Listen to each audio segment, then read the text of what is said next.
হয়তো আমরা এখানে ন্যায় বিচার পাচ্ছি না সবাই হল থেকে চলে যাচ্ছে, আমাদের তো বাঁচতে হবে। আমাদের বাবা মা তাকা আছে আমাদের দিকে, তা আমাদের সন্তানের কী হলো? তা আমরা তো বাঁচবো, আমরা তো মারা যাইতে এখানে কেউ আসি নাই।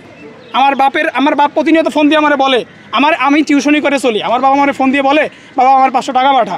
আমার তখন চোখ দিয়ে কান্না পড়ে। আমি যদি চাকরি একটা না পাই, এর দায়ভার কে নিবে? সরকার নিবে? যারা এসিতে গাড়িতে ঘুরে তারা নিবে? যারা প্রোটোকলে, যারা জ্যামের মধ্যে প্রোটোকল রাস্তাতে ঘুরে বেড়ায় তারা নিবে? রাস্তায় নামতে বলেন, আমরা হেঁটে টিউশন যাই, এখান থেকে খিলগাঁও টিউশন হেঁটে বলতে গেছি, 10 টাকার জন্য আমরা একবার না খাই, তা আমাদের দায়ভার কে নিবে? সরকার নিবে। আমরা কি কোনো সরকার বিরোধী কাজ করতেছি? আমরা সরকারের বিপক্ষে না, আমরা ছাত্রলীগের বিপক্ষে না, আমরা আওয়ামী লীগের বিপক্ষে না, কিন্তু যেটা হচ্ছে এটা কখনো ভাই মেনে নেওয়ার মতো না। এটা অবশ্যই আমরা চাই আপনারা যেটা প্রচার করবেন অবশ্যই ডেফিনেটলি যেটা যৌক্তিক, যেটা সত্য সেটা আপনারা প্রচার করবেন। এটা কি করলো আমাদের উপর? একটা পদের জন্য, সামান্য একটা চাকরির জন্য নিজের মনুষ্যত্ব বিলিয়ে দিচ্ছেন আপনারা। মরা লাগবে না ভাই? আপনি বিশ্বাসী হন অবিশ্বাসী হন, মরা লাগবে না? মৃত্যু সত্য, পরকাল সত্য ভাই। এই যে যারা সামান্য চাকরির জন্য এই যে সাধারণ শিক্ষার্থীর উপর গুলি ছিল, আমার একটা ছুরি আসে মাটি দিলে আমার পায়ে লাগছে। আমার বাপ নাই, এই যে কোঠা যদি থাকে, আমার বাপ কৃষক, আমার বাপ দিন আনে দিন খায়, দিন আনে আমার বড় করতেছে ভাই। আমি কি যাই কৃষিকাজ করবো? সেই উদ্দেশ্যে আমার ঢাকা ইউনিভার্সিটি পাঠাইছে না পুলিশের গুলিতে মৃত্যুবরণ করার জন্য পাঠাইছে ভাই?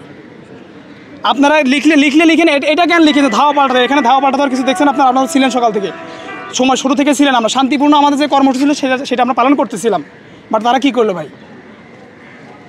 এটা কি প্রশাসনের কোনো কাজ? এটা প্রশাসনিক কোনো কাজ? শিক্ষা প্রতিষ্ঠান হুট করে কেন বন্ধ করে দিল?